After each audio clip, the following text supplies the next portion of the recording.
Yung love team nila, akala mo naman 3 months na nagka-developan dito. Atik lang, may pasabog na banat sa love team ni na Dustin at Bianca sa loob ng bahay ni Kuya. O yan, hindi na ulit. Back to love team na ulit sila.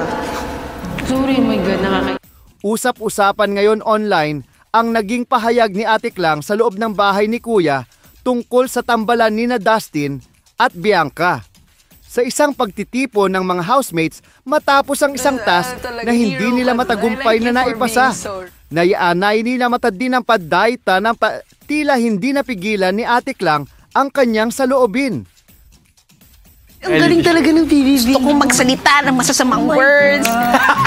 Habang nag-uusap ang grupo, pasimpleng bumanat si Atik lang at sinabi, "Akala mo naman 3 buwan na silang nagka-develop."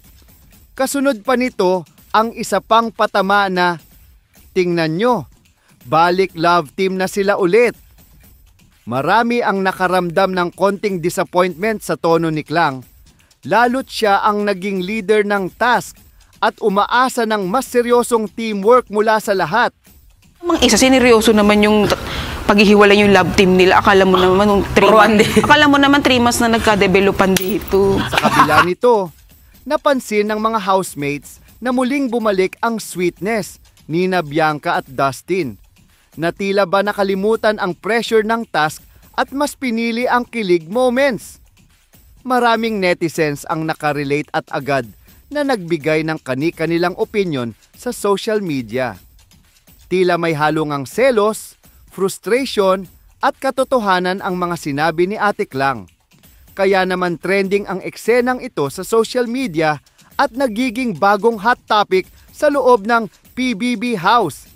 Abangan ang susunod na bangayan at kung paano maaapektuhan ang dynamics ng grupo dahil sa pasabog na komentong ito. Huwag mo kalimutan mag-like at subscribe for more videos. Kaya ang sama-samang tao ko. Kasi ako gets talaga Tutuusin, hindi nga lang ako